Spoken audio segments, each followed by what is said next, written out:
So I don't have so much to say anymore. We've got lots of questions. So we'll start with questions, because also is better after the lunch. Yes, please, Laura. More questions. Uh-huh.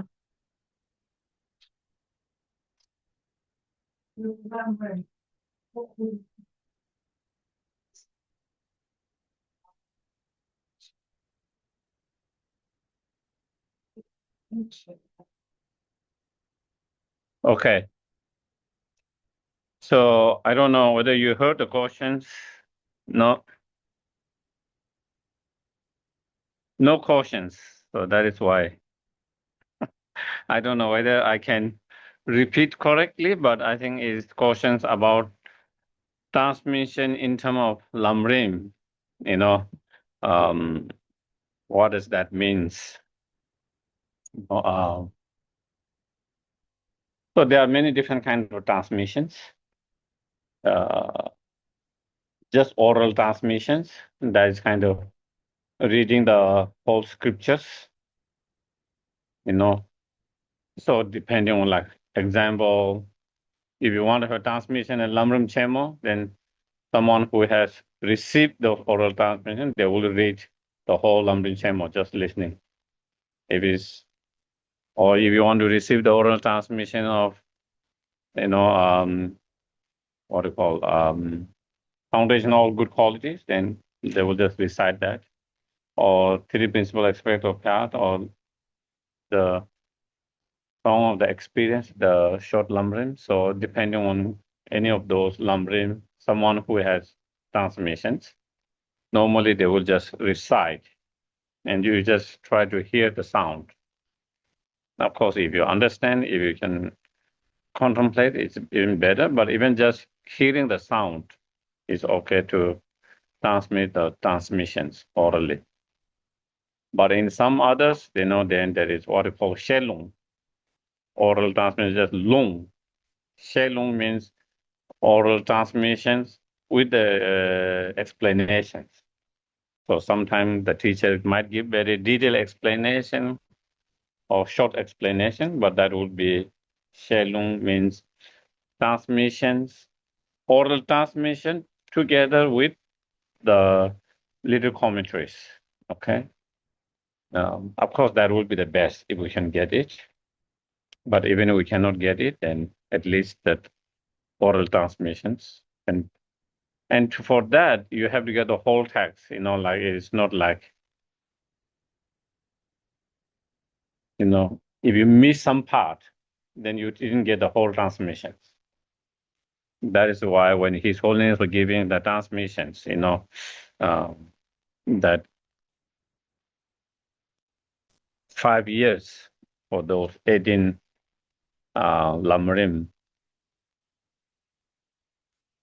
So we try to go every year, every sessions. So if you miss one session, then you didn't get the complete transmission from that particular text. So when it is a transmissions, then you shouldn't miss any sessions. Even if you go for a bathroom while there is transmission, if you cannot hear that, then you miss that part of the transmissions. So in transmission, you have to be fully there in order to get the whole transmissions. Okay? So within the transmission, there are few different level of transmissions, but even you cannot get the transmission with commentary. If you can get that, was the best, with the commentaries and the teaching commentaries, But even you cannot get that, at least to get the oral transmissions. And oral transmission wouldn't take so much in terms of when shorter text. Of course, when it's a longer text, then it takes more time. And because it is regarded very important. And so, sometimes they try to get the transmission of whole Kagyu, Kagyu, whole Canyon of the Buddha's Sutra commentaries takes, months, years, just listening. So that is about the transmissions. Yeah. Yes, please.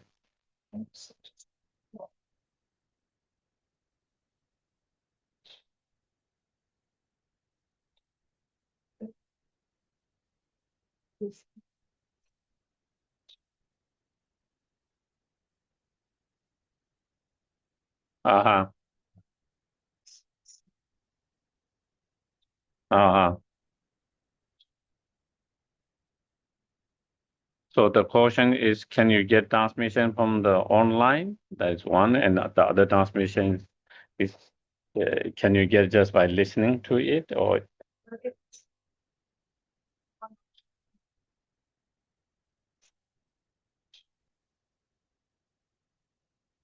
Mm.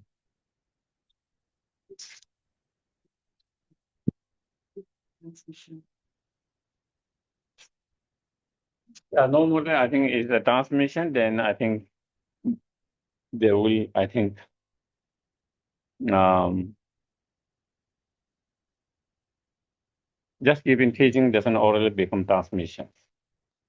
To have a transmission, I think normally, traditionally, you have to take that as teacher, your transmission. So you can listen to the teaching just like just a lecture.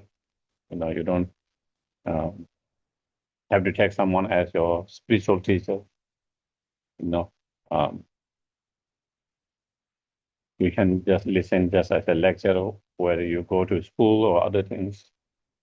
Traditionally, even that is not you actually have to teach it, but of course, nowadays His Holiness also mentions, because that is circumstance changes, so you don't have to take just because you receive some teachings or talk on teachings doesn't mean you have to take that person as spiritual teachers. But like for certain um, oral transmissions, refuge, then it become when you take refuge, then it become the refuge master. You know, it doesn't mean that that person is your root guru or the most important spiritual gurus or teachers, but it's one of those, teachers, refuge master. And same way in oral transmission, like transmissions, when you take, and normally, so therefore, most of the time, the teacher, when they give the, unless there's a request, and then they might give the transmissions. Otherwise, just explanations maybe wouldn't be the transmissions in that way. So from the teachers, they normally they might give if they have, and if it has been requested, and they will let know, and people who want to receive, they can receive. Those people who doesn't want to create that connection, then they don't have to create that connection. So there is that part. Um, Online, can you receive online? Is something new nowadays, and there is some kind of different view among the teachers. Not everyone agrees. There are some teachers who feel you might be able to receive on online, and some teachers who feel you have to be in person. And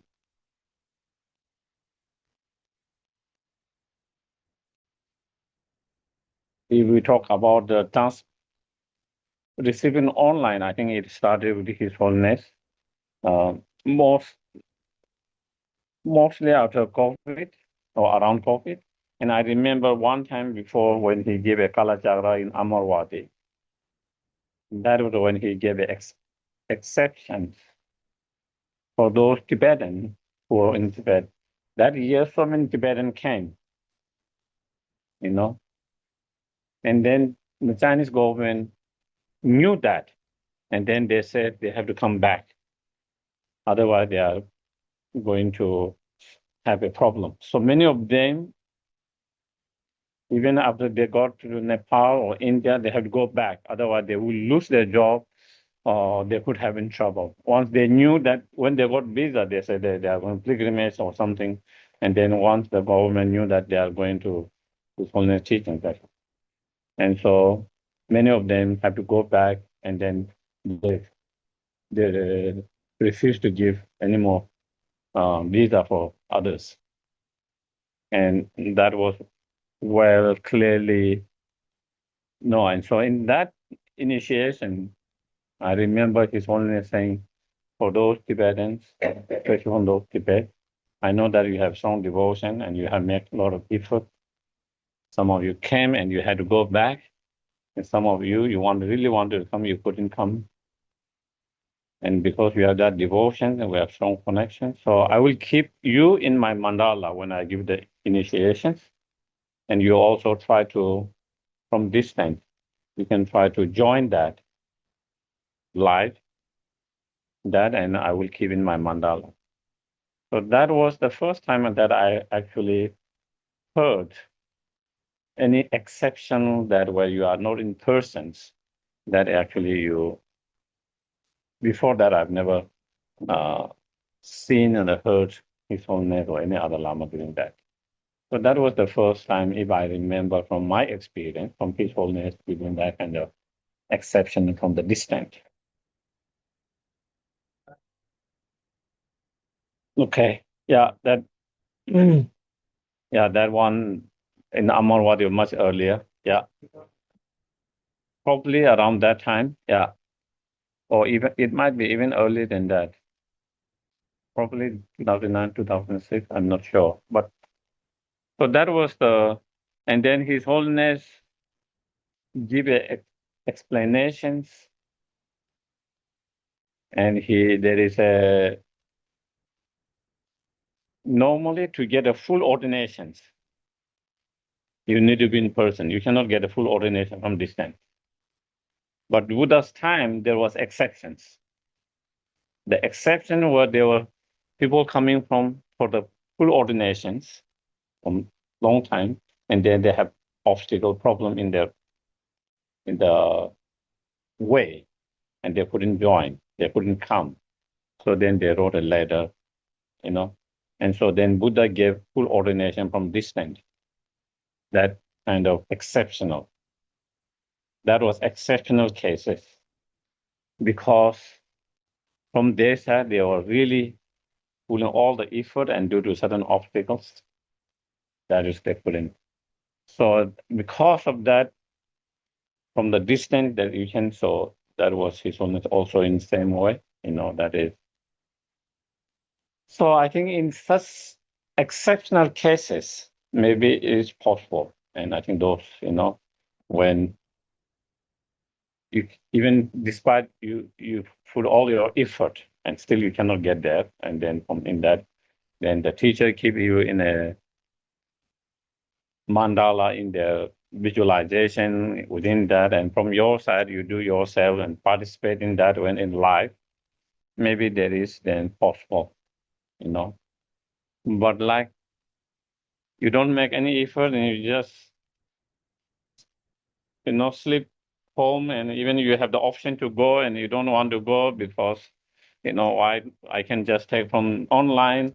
I don't know whether you can receive that, like those in even Buddha's case where those full ordination was given, only those are the exception for that exceptional cases. Even with His Holiness, that those are the when he started that exceptional that cases that he gave, and even that he said, that I will keep in my mandala visualization, and for them to also keep and participate in that way. And so, and that is in terms of initiation, transmission, I think all. And so that is that. And also during COVID time, there was no way really His Holiness to travel. to teach, and also disciple to go and receive the teachings. Even you have the devotion, even you really want, even you sincerely try everything, it's not possible. So I think those might be exceptional cases. Even with that, there are some teachers still who have some kind of reservations, who are not sure whether you can actually receive. So it is a little bit kind of new area. That is not some area that was there before of all this technology and everything. So this is something every teacher have not agreed upon, or they have, whether it's possible or not possible. So I guess it depends on the teachers themselves. And most of the teachers, even when they give those online, you have to be on live.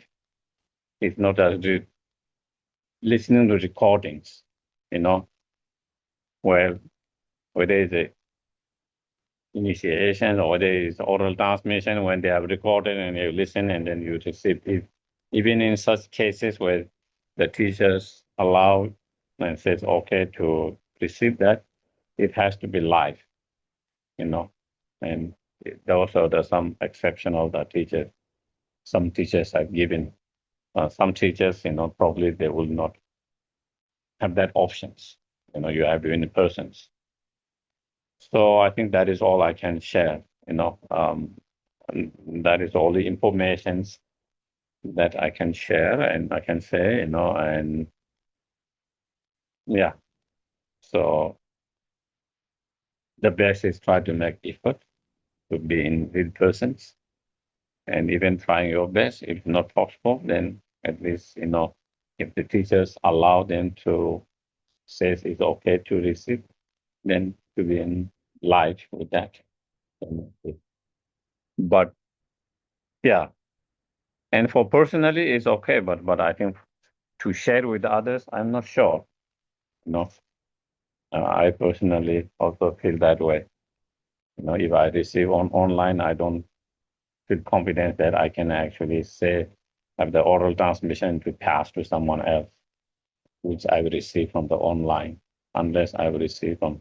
But in terms of my personal practices, then at least I have some blessing, even if it's not persons from the online. At least if I participate in live, and I have some blessing, and that help. But I don't think I can pass that and say I have the transmissions, something that I got through online. I personally, that's how I feel. But mm. But doing this online is said on a similar vein. Can you have a recorded text transmission? Recorded as opposed to. Yeah. I think that is same. I think, as I said, I think recorded. You can listen and you have benefit and mantras and prayers and text recitation, all of that. There is an imprint, there is a benefit, all of that. But I don't think you can receive the transmission. It's real direct transmissions, especially when it's recorded.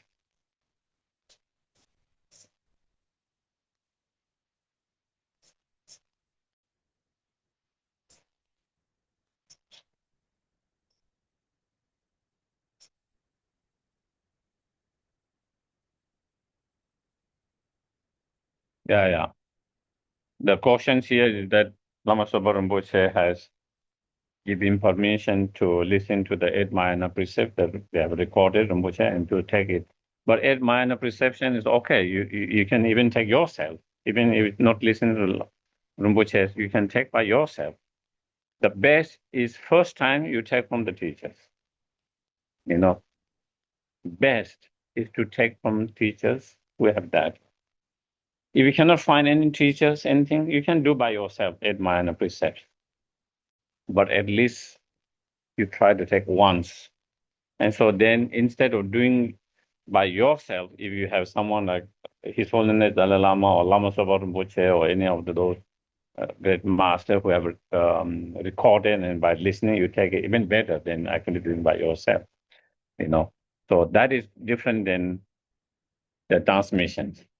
I don't think there is, even though Rinpoche has given many transmissions of Golden Light Sutras or Diamond Kala Sutra or many, but I don't think it is there and said you can receive that by listening to it, you can receive a transmission. So I think that might be slightly different in terms of eight Mahayana precept like that. Because eight Mahayana precept you can take by yourself if you cannot find teachers. So, yeah. Somebody's got a question online. Yes, please. Sheila, you want to unmute, Sheila? Yeah. Can you hear me okay? Yes, I can hear. Oh, thank you so much, Geshe Love. This has been just wonderful. I have some simple questions. The first one, this morning you said about starting at the beginning of the month. Should we be looking at the Tibetan calendar, or is it okay to be the first of the month with the European calendar? I think normally we try to look on Tibetan calendar because it's based on astrologies. Okay. So I think at the very beginning there might be some special, something to. But again, as long as it's normally, before the 15th or the 15th, so that will be the beginning of the month, and then after the 16th, it will be the, but again, I don't think these are so important, but traditionally, those are something that how it is followed and done. But again, sometimes we try whenever we get the time. Okay, thank you. Whenever time is available, whatever we get time, we try to do that. But if we have the options to do that, then Yes. Because I don't know the astrology well enough to kind of describe what if there is any possible kind of effect from the astrology point of view, and it could be there something, but I'm not sure.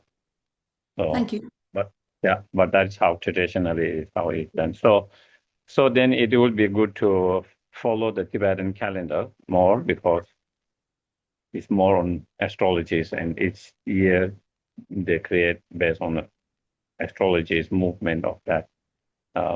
Whereas Western calendar is more fixed, so it doesn't kind of doesn't change according to the change in the cosmologies. So yeah. But again, yeah, okay. Next part of question. Yes, please. Please, could you say something a little bit about the foods to eat and not to eat when we have a retreat? Recently, I was making or having a dal that's not made with lentils, and I thought lentils were not to be eaten. And then, but also this information said not dal and not lentils, and and also about onion. Can you eat cooked onion but not raw onion? And can you drink drinks with milk? Like I drink goat's milk, but is it meant to be like skimmed milk and not full fat milk? This is an aspiration. It's like to try to eat the correct things and drink the correct things. So yes, thank you. Yeah. Also, there are some differences, I think. Sometimes I think there is also how strict. Some teachers are more strict and some are less strict. Some strict, when you take 8 minor precepts, you only have one meal. But most time it's okay to have until noon. Wrong time-wise is not to have after the noon. But also some teacher is not based on the time, it's based on your lunch time. So if you are busy and something and you have to have the lunch at 1 or 2, then you don't eat after that. If possible, before noon is the best.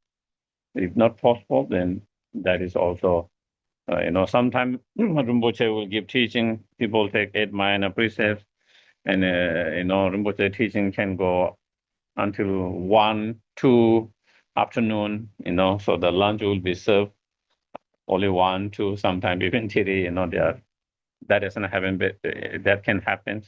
And so then again, even they have precept, which is okay, because that is the lunch, and they don't have anything after lunch. So that is in terms of the timing. In some of the food, the main things for the Mahayana, 8 Mahayana precepts, no meat, no eggs, no garlic, no onion. I think it's better not to use any kind of garlic or onion, not only the fresh, but also, something that has been mixed. And then there's a radish. Sometimes there's a radish, white radish, and then in some scripture they call, something like senma, which is like all kind of the beans. And so on the basis of that, then some says the dal. But I think I've seen more places they do the dal, in Kopan and everywhere. When we have precept, there is a rice and dal and other vegetables, So I don't think it's that when it says sema, which means bean, which dal is part of the bean lentil. So it might be referring to specific beans, which I'm not 100% sure, but I don't think it includes every beans. Then I think at least that I've seen at different places with a different teacher, when they have 8 Mahayana precepts, still they serve the lentil, the dal, but without, or garlic, onion, all of that.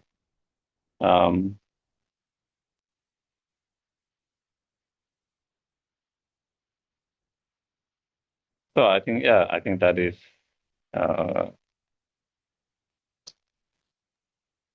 because sometimes there is some people even ask then, because tofu and soya, because tofu is made from the soya and soya is part of the bean.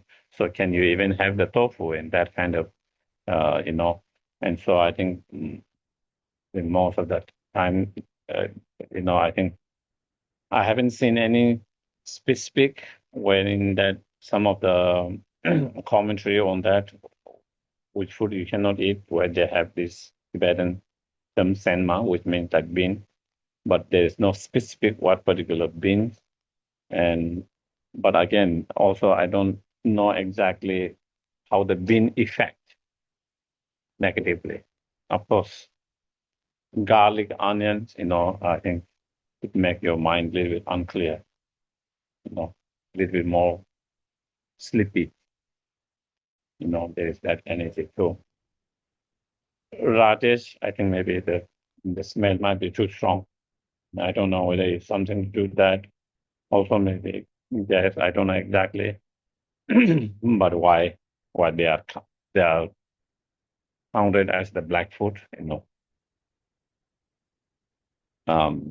Yeah, so I think that is all I can share. If unless anyone has something to add, has anyone please to share on that area? You might have some other information.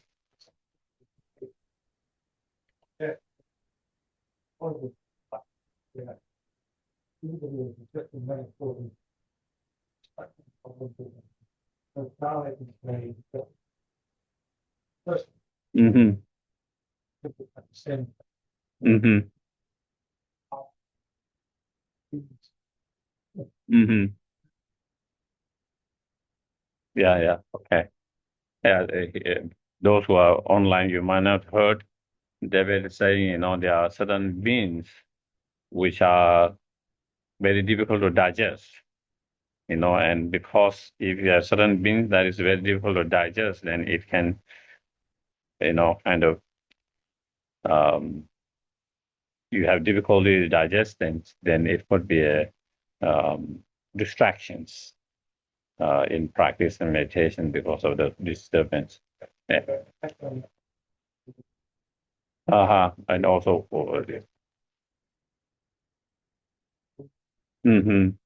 and then he think maybe the Tao doesn't have same like that. So it, unlike like some other beings, so it could be. So that is what David is suggesting or his sharing with us. Thank you. Some curiosity talked about what might recommending what might recommend. Yeah. Well, normally they call white food, but the white food are normally like sometime when we have, Kriya Tantras, initiation or ceremonies, we try to avoid those black food. And then we call white food karse, and a lot of time in traditionally, is like yogurt, rice, butters like that. But again, I think as long as it's not meat, no, what I call, eggs, garlic, and onion. Mainly, I think those are the main ones. And then maybe white radish, it's called daikon, daikon, yeah. The Japanese daikon, or what you call the white, and the smell is very strong, if you can smell very strongly. And so those can be some of the things that you try to avoid, and others, I think it should be okay. And then in drinking, as you said, I think milk is okay, even though, again, there is some teachers also, say maybe not, but I think most of the teachers will say, as long as there's nothing lump. If in the juice fresh, if clear juice is okay, but in the juice, if there is some kind of, sometimes you have some kind of lump, then it is not okay. But otherwise, like juice or tea, the milk, I think it's okay.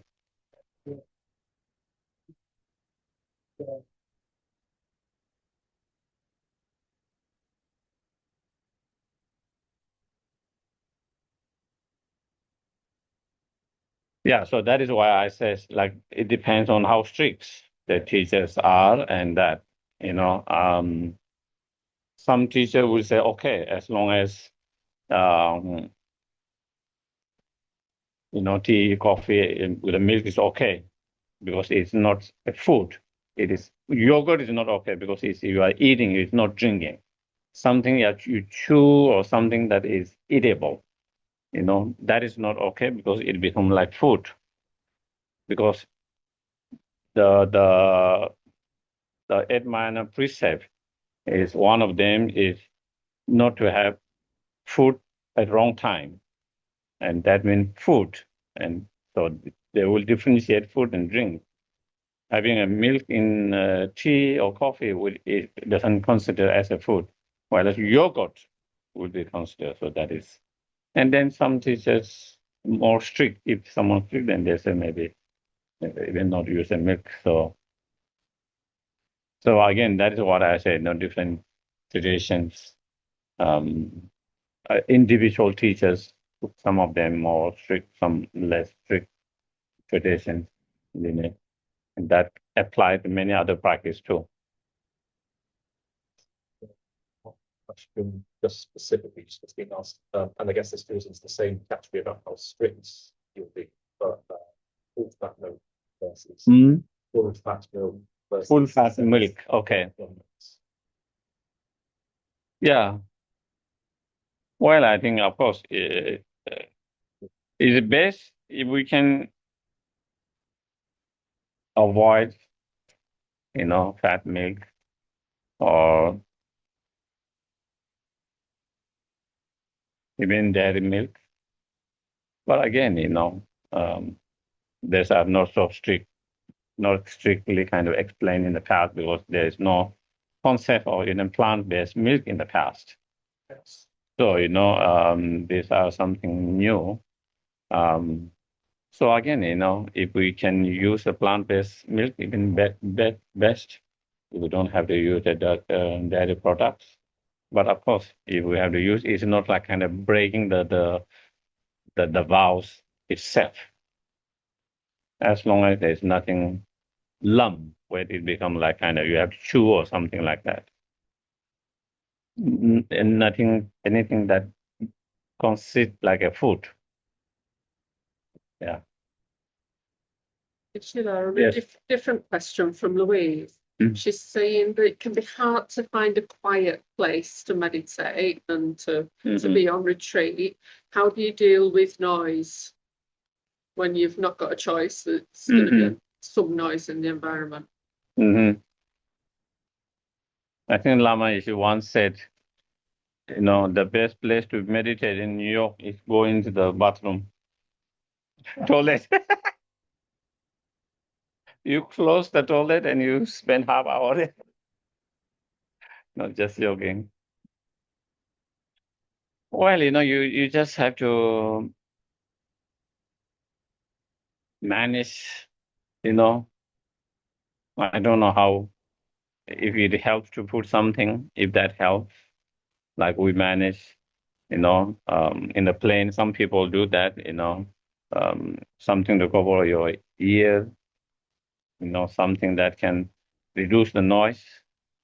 Nowadays, airport, some of the airport, you can completely reduce the noise. There's that too, if that helps, but also if not, then you just have to ignore the noise, you hear the noise, but you don't give attention to that. You just ignore, you just hear it, and you don't follow that noise. And so your mind doesn't get distracted, you hear it, but it doesn't distract you. You register that, you are aware there is a noise, but you don't follow that noise. Then it doesn't become so much distractions, unless you are trying to develop shamatha very seriously. That will be the different cases. Someone who want to develop, really just focusing on trying to develop, not only just improving concentration, attention, but really seriously trying to develop shamatha realization. For that, then it might be different cases. Otherwise, even you hear the sound, you are aware of the sound, you register and that, but you don't pay attention, and then it doesn't become distraction so much. And so that's all we can do, In a similar manner, she said, when she's coming out of meditation, the sensory overload sometimes can be really great. So everything assaulting the senses coming out of meditation. And yeah, again, is there anything that you could say about how to deal with that? Can you repeat?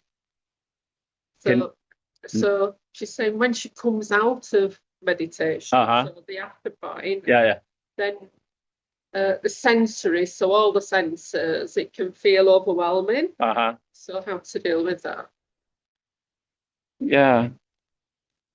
Well, I think if you have been in a retreat long time, and when you come, that it might be, if you haven't been exposed to many other sensory objects for a long time, and it could be, but then you have to maybe expose very gently, instead of going from not having exposed, immediately going into the places where you have all these senses very active, and that maybe, slowly exposing yourself in that kind of environment instead of just rushing. That can be a way to kind of make our senses and the mind to adjust to the new environment. Instead of shocking the environment from one where you don't have exposure to any of them, then you should suddenly have exposure to all of them very strongly. It could become almost like shock. So I think maybe, to introduce ourselves in such environment, a little bit more sensory objects, and then maybe even, and so that maybe slowly coming, that might be one way of doing it, it might be, and then, yeah, and maybe reminding all this, everything that is appearing to our sensory, just to remind ourselves they are like illusions and not a real as it appears, whether that can be helpful, because, yeah, and so reminding ourselves that maybe it could be also helpful, but so, yeah. Got a question from Alina. Yeah. And she can't be with us today, but she's going to listen to it on the recording. Can you hear the question? I'll come closer. So the question was, after an extended period of intensive study and review, I reached a point where my mind seemed no longer able to absorb or process the teachings properly. And this made me wonder whether a lack of merit might sometimes create obstacles to understanding and engaging with the Dharma more deeply. How would you recommend accumulating merit during a personal retreat in order to make the mind more receptive, clear and flexible for study? And what's the most beneficial way to dedicate the merit accumulated during the retreat? Okay, thank you. Yeah.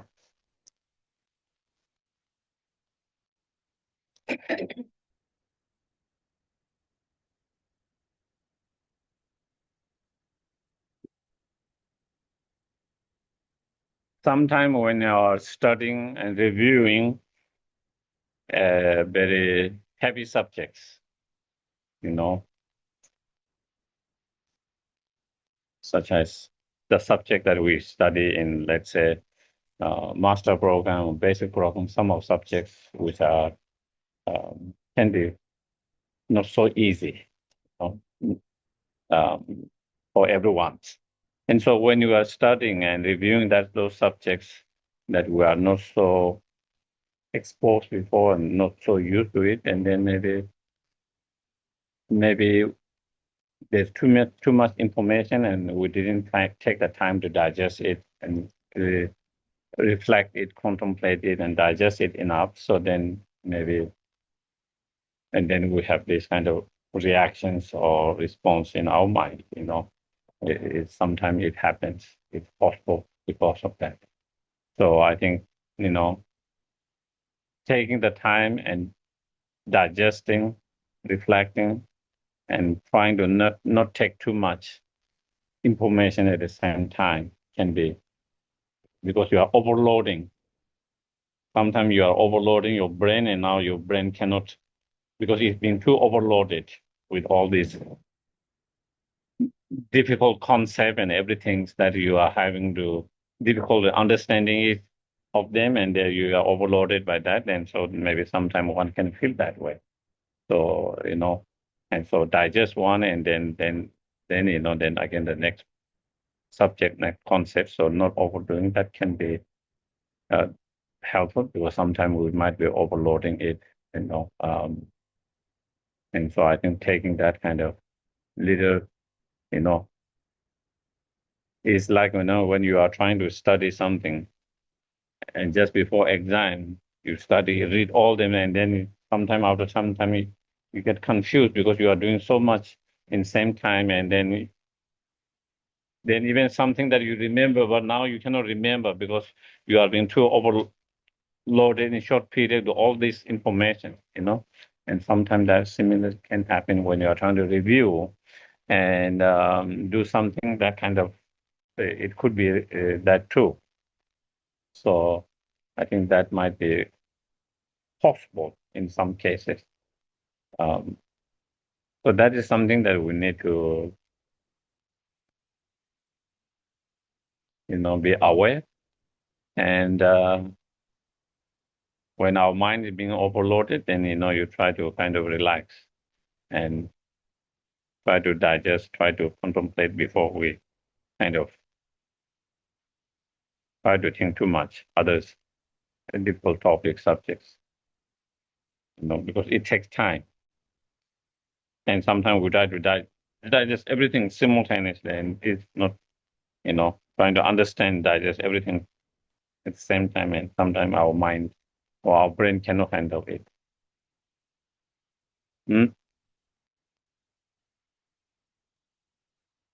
But also, as you mentioned, it's possible sometimes we don't have enough merit due to lack of enough merit, due to too much obscurations. And so, we need to do purification, accumulation of merit during those times, So again, as part of the purifications, in the morning you do 35 Buddha, in the evening you can do Vasattva practice. You can do, again, short, medium, or extensive, depending on your time, how you feel it. At least try to do short Vasattva purification practice. So that can help with the purification. And then accumulation of merit, again, setting the whether it's the water offerings or others offering the flower, incense, all of that.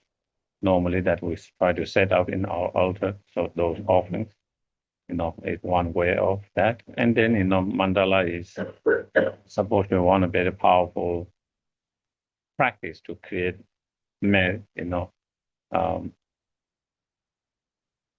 especially when you try to practice the mandala, try to do with if you try to control, if you try to practice with the right intention, motivation, true loving kindness, compassion, bodhicitta, then again, it becomes even more powerful way to accumulate merit.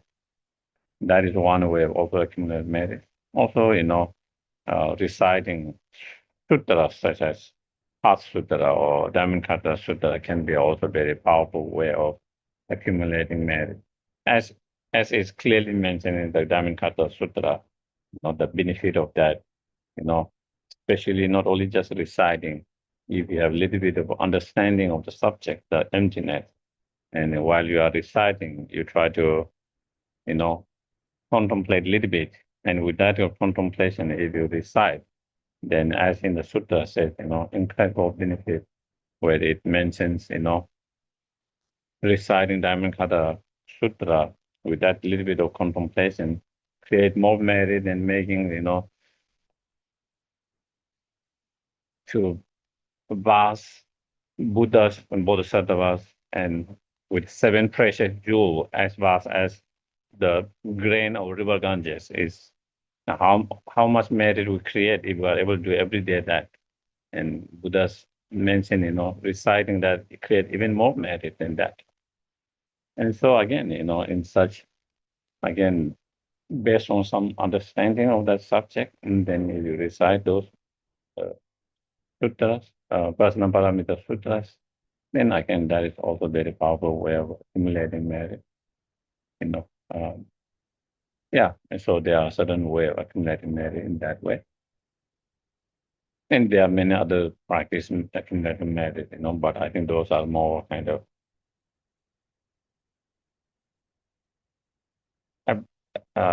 easy to apply, like creating holy objects, chata and so forth also are a way of creating merit, but I think those require more time, more other things, but and so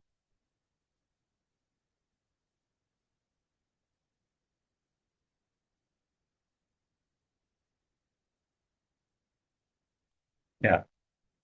So those are some of the way to accumulate merit. And the dedication, best dedication, I think probably I will come at the conclusions, and Lama Tsongkhapa mentioned,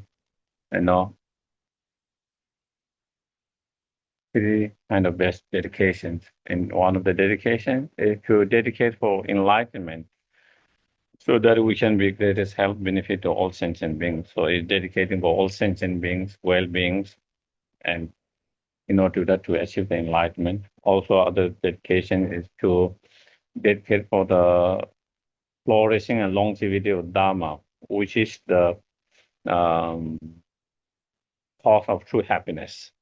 because only through the practice, through the flourishing and longevity of Dharma, then people have the knowledge to studies if they have interested. And having started the knowledge, and if they really practice, if they really integrate those teachings into practice, then really happiness starts, because then they start to change their mind. And when there's change of their mind, when we have less anger, less hatred, less jealousies, less ego, less ignorance, less attachment, then we will be more happy. You started to feel more happy in your life, more peace in your life. And so in order to have that kind of inner joy and happiness, it depends on your practice of transforming your mind, changing your mind. And in order to have that transformation, you need to have that knowledge that share how to do that transformation, how to train your mind, how to subdue your mind. And therefore, such longevity and flourishing, those become important. And so that is one of the, again, dedications that Ramakong Kaba explained, one of the, and then other dedications, is also longevity of the teachers, who embody those teachings,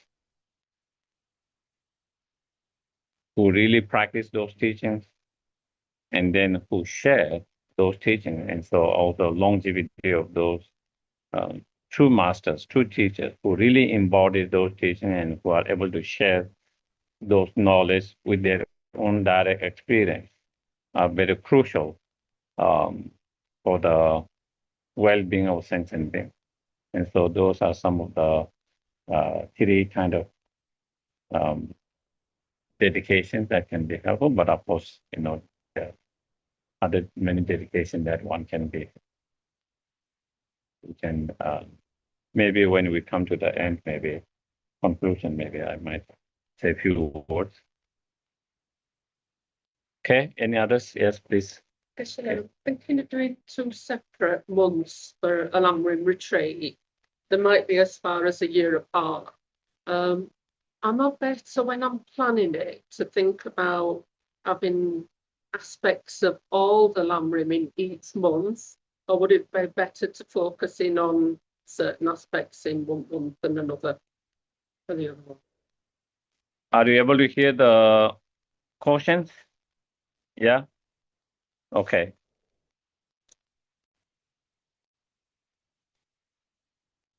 If we have time, if the time allows, it's the best to focus on one subject and then move from one to another.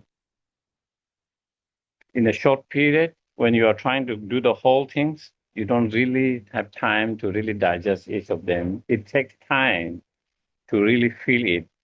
It's just like body, you have to repeat and do the practice again and again until you start to become familiar with the practice, easy with the practice, and then really starting to really feel it. At the very beginning, we're just kind of going through the motion of those outline or those practice, but it's hard to really have the feelings, what we want to achieve, and so it takes time. And so when you keep on changing those topics of Lamrim from one topic to the next topic very frequently, then you don't get the opportunity to do that, But if someone has, so it depends, it depends on, sometimes you just want to have some familiarity the whole path. Even you might not have a very strong with one, then that will be for that person doing the whole thing can be helpful. But maybe for someone more than that, they want to really focus on one particular topics or particular subjects, and then they want to spend more. So again, it depends on individual, what is their point or reason to do that, what they want to, what is the what you are trying to achieve from that, you know, and just to have the whole path, little experience with the whole path, or you are really trying to focus on one and trying to achieve something from that, you know. So it depends, you know. Generally, you know,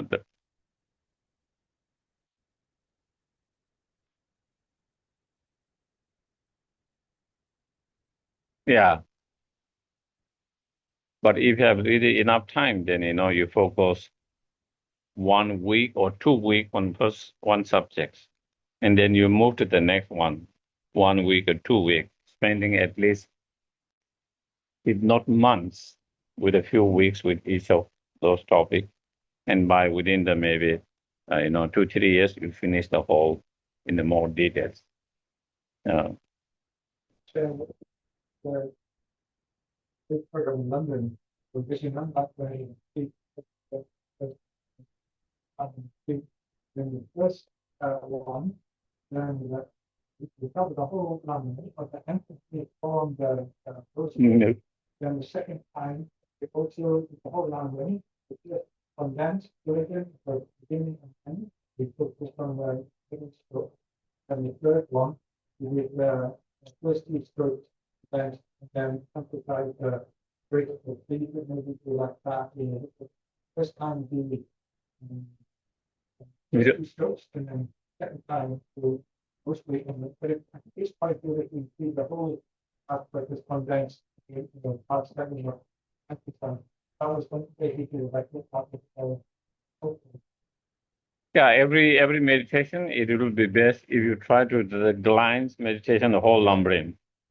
So you focus on one topic, but you try to the glines meditation, the whole topics. So in that way, then you have, so it is not just that, but that is why we use one of those lumbering prayers, any of those short, whether it's the Laman Chopa or Three Principles of the Path or foundational good qualities, or so when you go through that, you will be going through the whole subjects, but more in a glance, you know, not going detail each of them, but you go through this, but you spend on one topic in much more detail and focus on that. in one session. Yeah, you can do it within one session, or yeah. Most of it on one topic. Mm-hmm. Yeah. Julie's got a question as well, Geshe, online.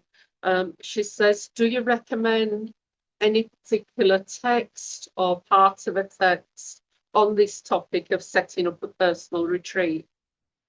For which lumbering or any other retreat? What kind of retreat? It She just depends. said about setting up a personal retreat. It depends on what kind of personal retreat you set up. You know, if you are, so it depends on that subject that you are trying to, on what subject you are trying to set up the personal retreat. You know, whether it's a lumbering, whether it's a samadha, whether it's a daily retreat. So it depends on that. You know, it wouldn't be one text for all different. You know, it depends on what particular retreat you are focusing on. So, yes.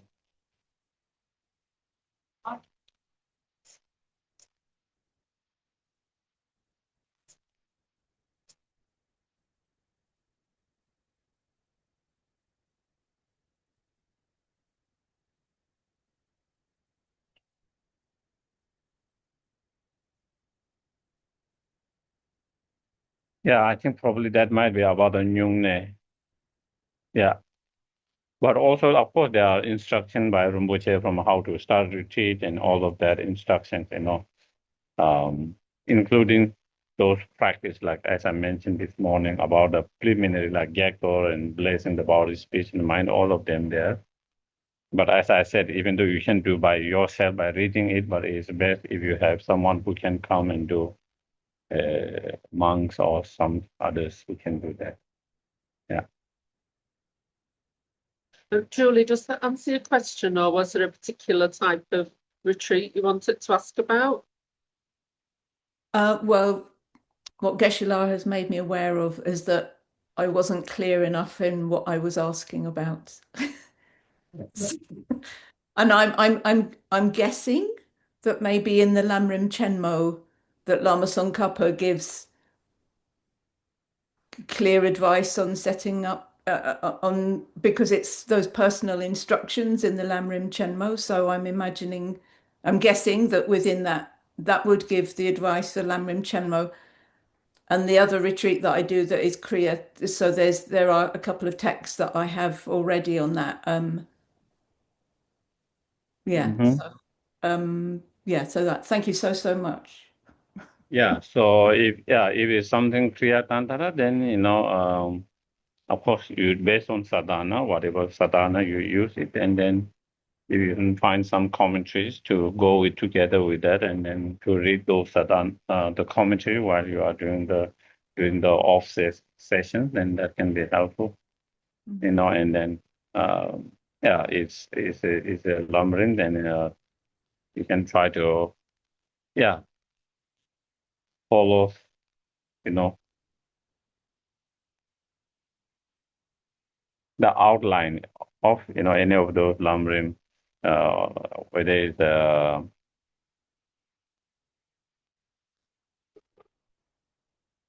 blissful path or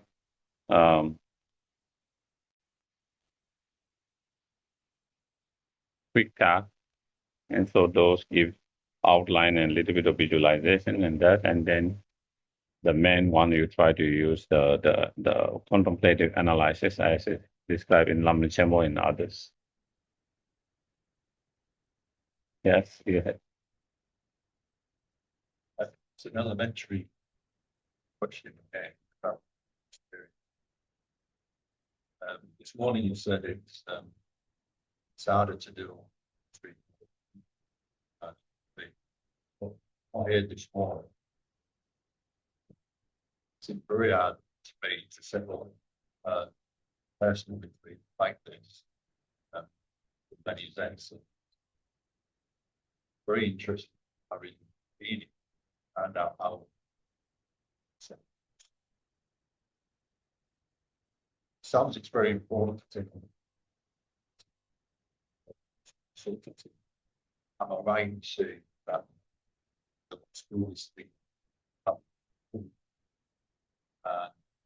does it come with the right person? What the summary? Can you repeat the questions? They can hear because I. So what Steve was saying was, Can you hear? I think they having should be able to hear. not done any formal kind of personal retreats like this, yes, and it sounds quite difficult to do so on your own. And would it be foolish to do so without having a teacher, someone to go to? Yes, for sure. If you have not done before, if you try to do yourself without proper guidance, instructions from the teachers, as I mentioned that before, first you need to get all the instructions, all the guidance, and then also to be able to rely when you are doing the retreat, if you have any kind of challenges, any kind of difficulties where you can have access to either the teacher or someone senior, more advanced Sangha members who can support and help you. Those will be important. If you don't have that, then, it will be, it could be challenging.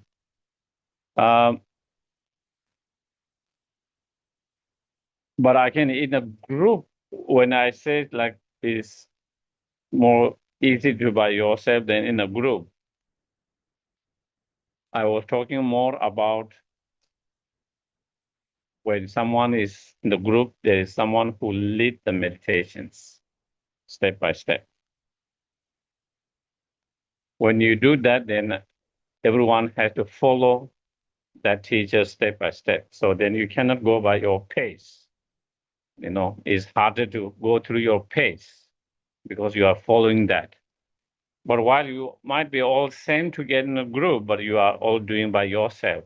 You already got already everyone has got the instructions, meditation, advice, everything, how to do it. But instead of someone guiding step by step there, you already have got all and everyone's doing on their own pace. That might be what I was saying, might be more personally for me is more better because as I mentioned, I want to spend a little bit more time on here, and then if I'm following the group leaders, then I have to follow that. So then, and then someone want to spend more time here, or someone started to feel somewhere here, and then they don't have time to really feel it enough because they have to follow. But when you are doing bicycle, then you take your own pace, and then to be able to go more deeper, more depth, really feel it, and to be able to spend where you want to spend that. So I think that is the yeah. I think that would be the cases. Yeah, but yeah, but definitely, and again, it's a different. Is some people find more easier with a group, and some people find more easier with themselves. So again, it is nothing is kind of fixed. Some people by themselves, maybe they have less inspiration, they get more easily lazy. But when they're doing a group, it's more easier because everyone is doing. So it can inspire you, even when you feel like maybe I want to miss the session today, but then you see everyone doing, and then you might be more inspired to do that. So in that kind of environment for that, it can be helpful in that group, in that, yes. I was questioning practice really. Mm-hmm. Having that motivation,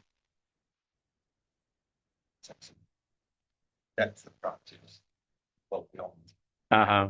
beginning. That's Yeah. Thank you. Thank you. Any questions? Otherwise, we will conclude. Then as this morning I said, preparations, the actual sessions, then how to practice, how to do actually during the session itself, how many sessions it could be, duration of each sessions, and then post sessions. When you are not in a meditation session, when you are preparing for food, eating food, sleeping, resting, um, walkings, how we can integrate the practice in all of that. What we can do during the post meditation sessions, and then the end is the conclusions. The conclusions, yes, please. It's one thing, anything. I think you can't use the ending portions. You said, I find that when I finish, I have this curious thing of excitement about going past the boundaries, Uh-huh. and also regret that it's over. And I really struggle with those two things, like believing to go back into the real world. Uh-huh. So if there's any little trick, or, Uh-huh. little gem you can give me, or as an ending, maybe. I don't know whether I have that little jam. I think the question was when you have been in a retreat for a while and then you don't want to leave the place, but you have to leave the place, go back to the world, so Kat is saying she struggled with that. So if there is little jam, but I don't have the jam, unfortunately. Um, of course, I think sometimes when you are in such protected environment, with that kind of quiet environment, no one to bother, no one to disturb,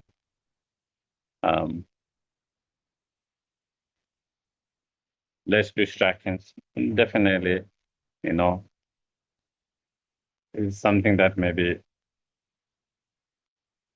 sometimes you are so and calm with that kind and with the practice, then your mind started to more calm, more peaceful, and maybe less distraction. Then of course, when you go back to the world, then again we are back to the everything where there's all the busyness, noisiness, and then everything. So then sometimes we might have that resistance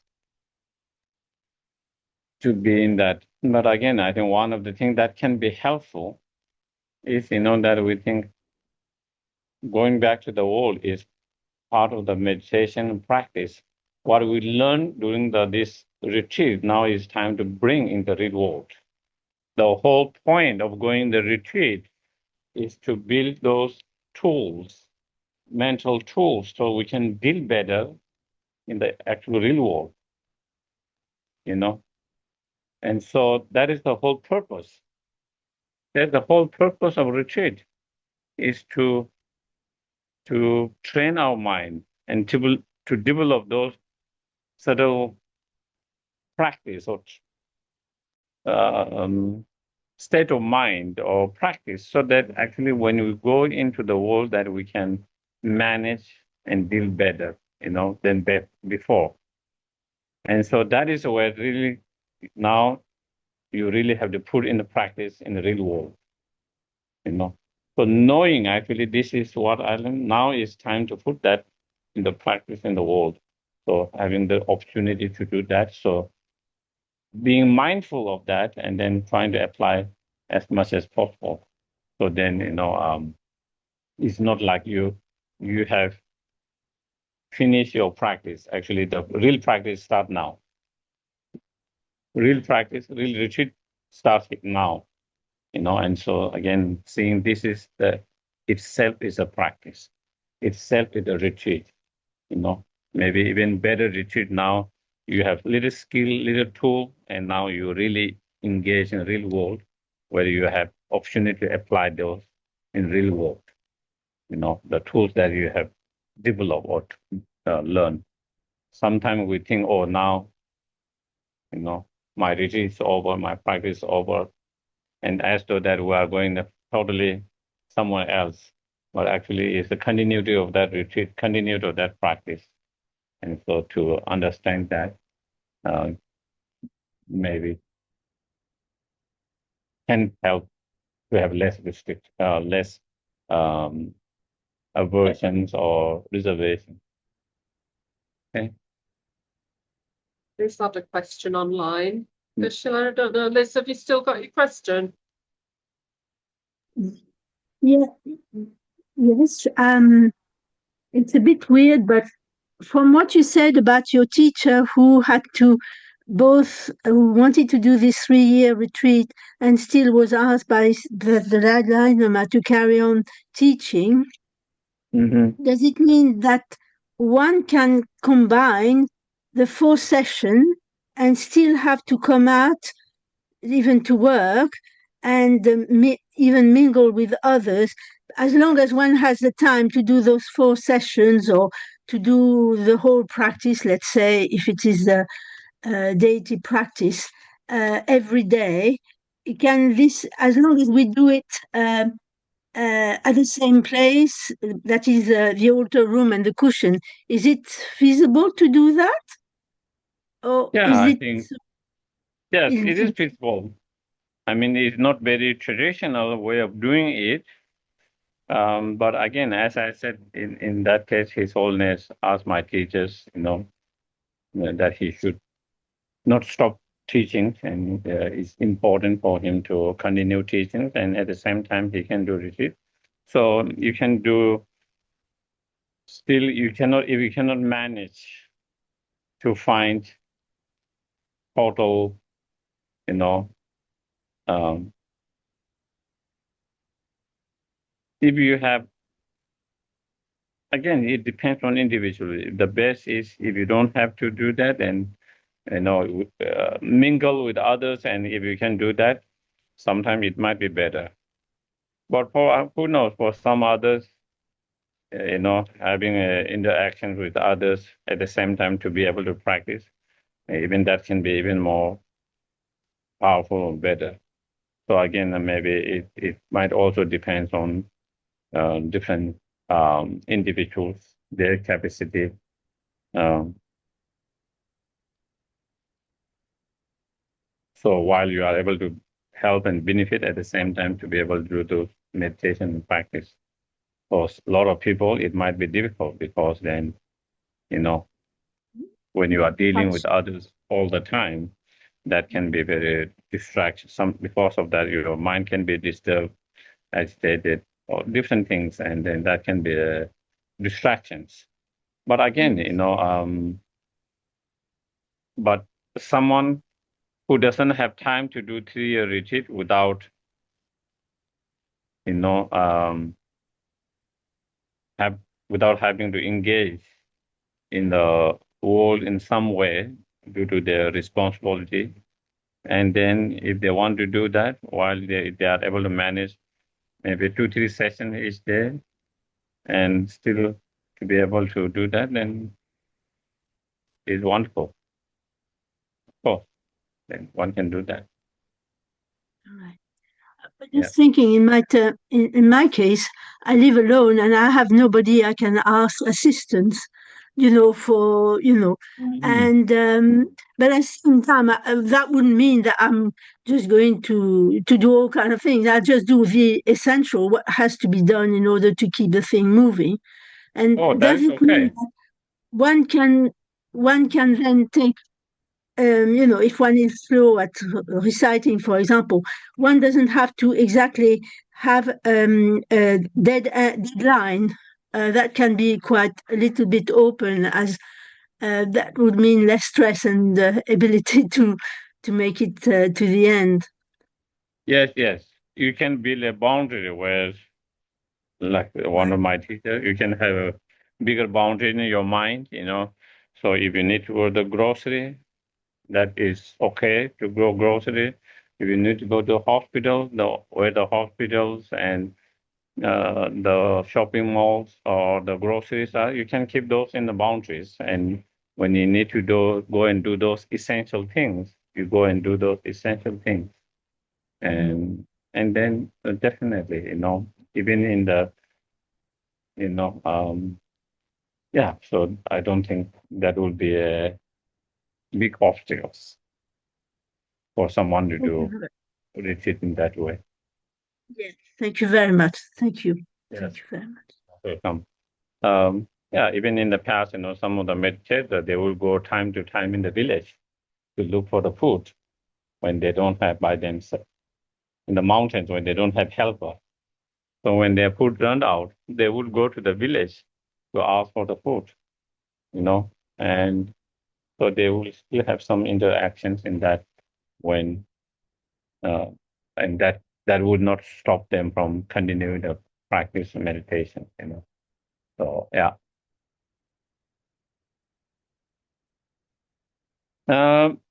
So the conclusions, the fourth one, conclusions is, as I already mentioned, each of the sessions, you start with both good intention, motivation, and dedications. In the first session in the morning with a more extensive bodhicitta motivation, and the last session with a more extensive dedications.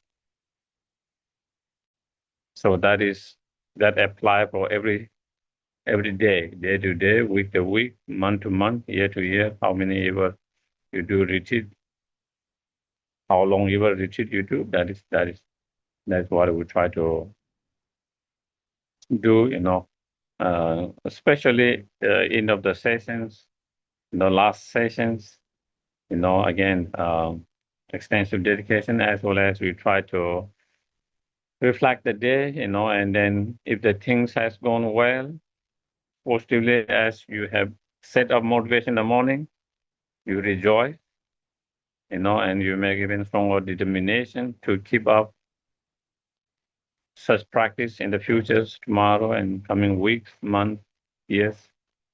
And if we have found out, even though we try to set up a good intention to be, that bodhicitta intention, but maybe there are moments when we are upset, angry, there are moments when we are not kind, there are moments when we are very disturbed. So do something, and again, recognize that, and be aware of that, and then you do the purification practice. You can do small purification, and then you do the final. Of course, if you have the sadhana, then you conclude the sadhana, and then final longer dedication. And again, in the longer dedications, dedicating, as I mentioned, dedicating all the virtues to cultivate the two bodhicitta mind, ultimate bodhicitta and conventional bodhicitta mind within one mind stream, and mind stream of all sentient beings, and those who have already actualized, not diminished, but increased more and more, because those two are most important among all the spiritual realization. And then we also dedicate for the well-being of all sentient beings. And then if you want to do more, you can dedicate for all who are sick. You can dedicate for all who have obstacles. You can dedicate for all those who have passed away, and you can dedicate basically for all whatever needs of sentient beings.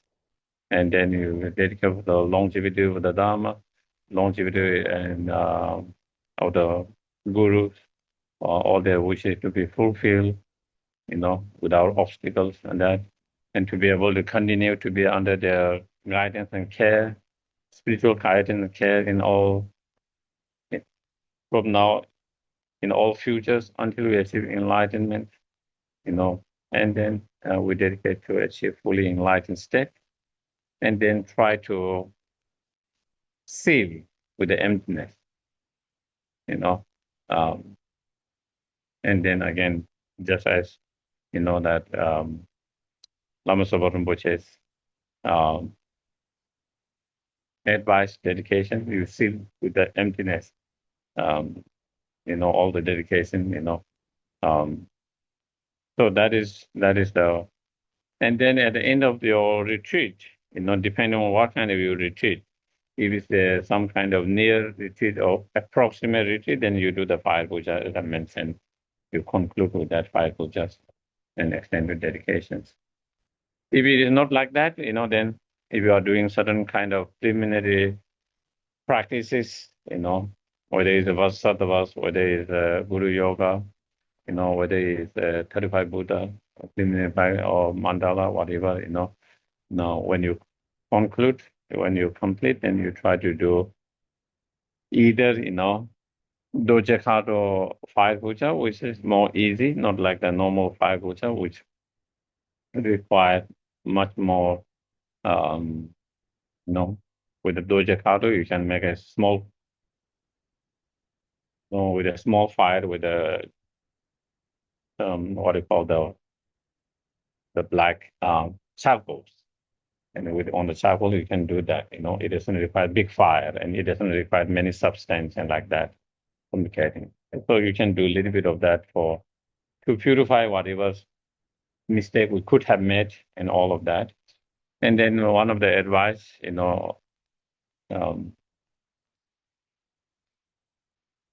my teachers, Tisu Rinpoche, previous Tisu Rinpoche, and then Tisu Rinpoche, is, then do the chalk offerings, and conclude by the chalk offerings.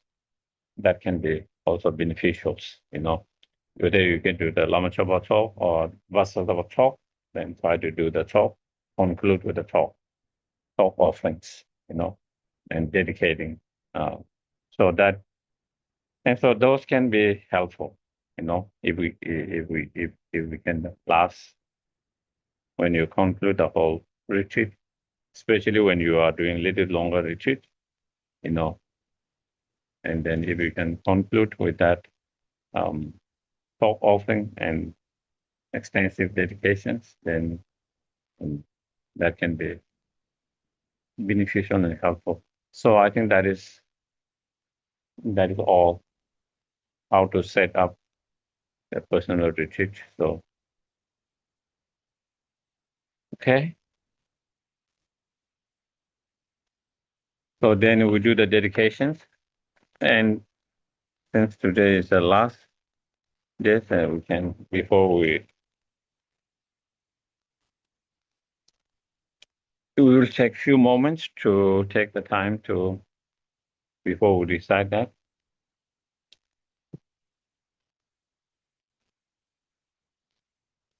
Due to all the virtues that have been created, all the Buddhas and Bodhisattvas and others, and oneself in period time,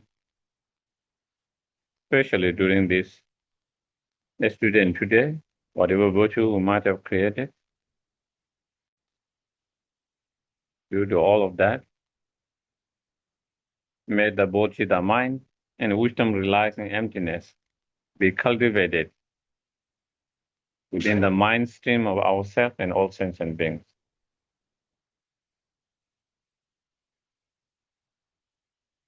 And those who have already actualized, not to diminish, but increase more and more.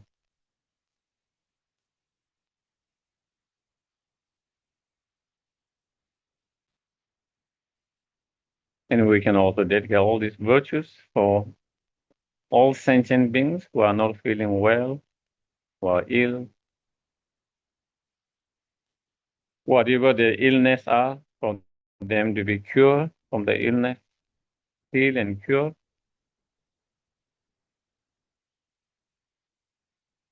All the treatment to be successful and cure fully.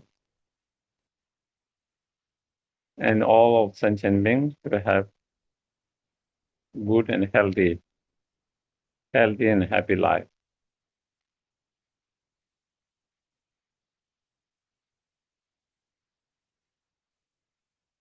We can also dedicate all these virtues for all sentient beings who are experiencing obstacles in their life, whatever those obstacles are. May all the obstacles and the cause of the obstacles be immediately pacified.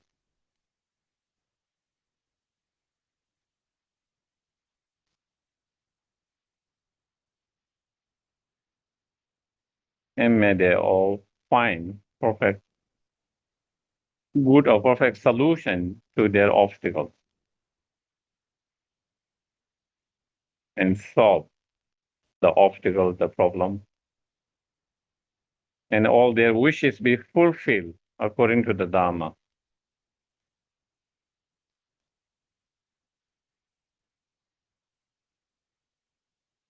We can also dedicate all these virtues for all sentient beings who have passed away, especially recently within the last 49 days.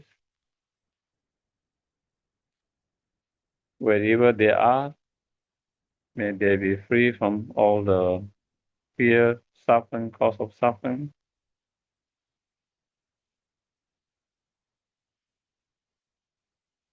May they all have perfect higher human rebirth. Meet the Dharma from the very young age. Actualize the Dharma within their mind stream and achieve fully awakened state.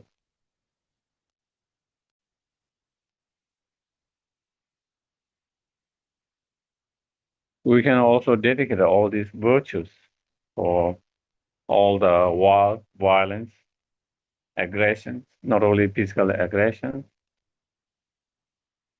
but also mental aggression of hatred and anger, and all the divisions because of that. May all of them be pacified,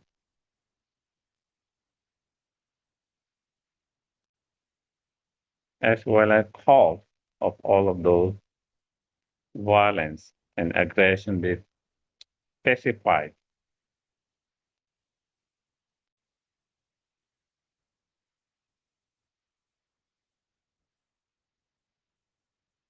And among all sentient beings, especially in this world,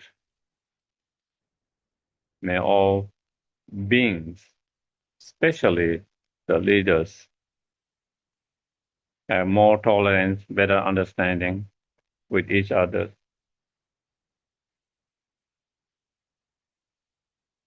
more compassion, more wisdom.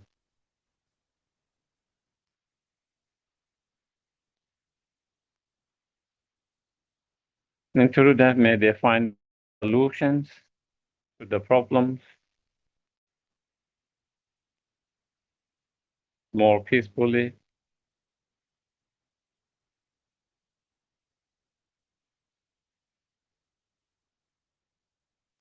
Through that, may there be peace, harmonious, and happiness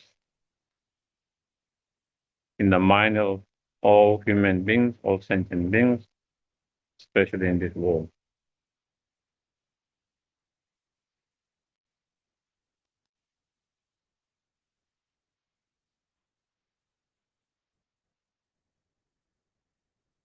And we also dedicate all these virtues for the long life of His Holiness Dalai Lama and all the Guru.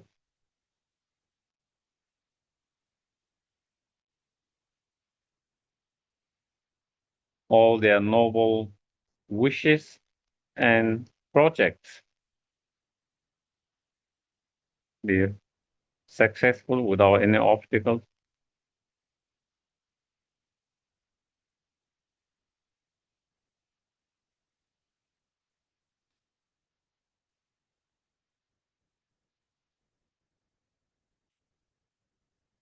And may they have long, healthy life. And may we be under their spiritual guidance in this life, in further, in all future lives, until we achieve enlightenment.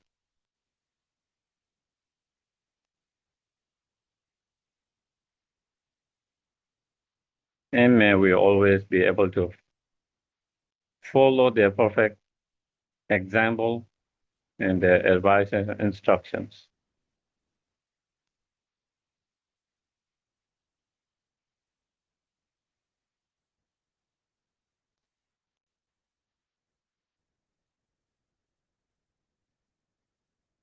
And we also dedicate all these virtues for quick return of Kyabje Lama Sovarim Boche's reincarnations, unmistaken reincarnations, and to clear all the possible obstacles for his studies, practice, and to become great benefit to sentient beings like previous one, and even more. And also we continue to meet and continue to be under spiritual guidance and care.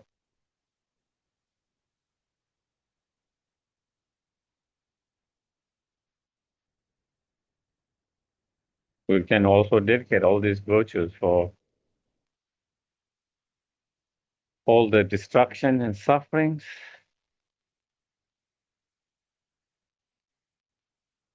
due to all the elements, climate, due to wildfire that is going now in many places, the earthquakes, tornadoes, floods, and so forth.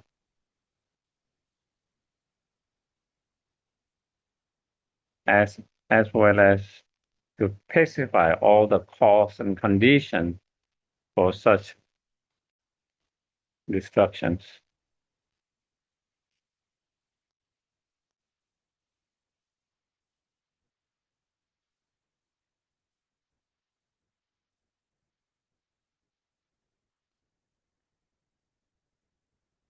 Due to the three time of the virtues created by all the Buddhas, Bodhisattvas, others, and oneself in three times, which are empty from their own side,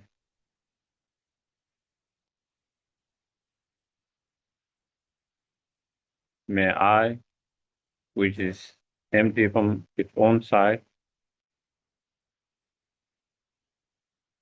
achieve fully awakened state, which is empty from its own side,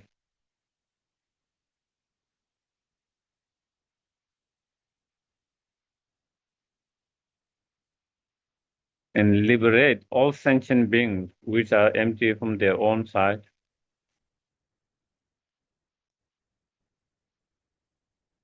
To that fully awakened state, which is empty from its own side.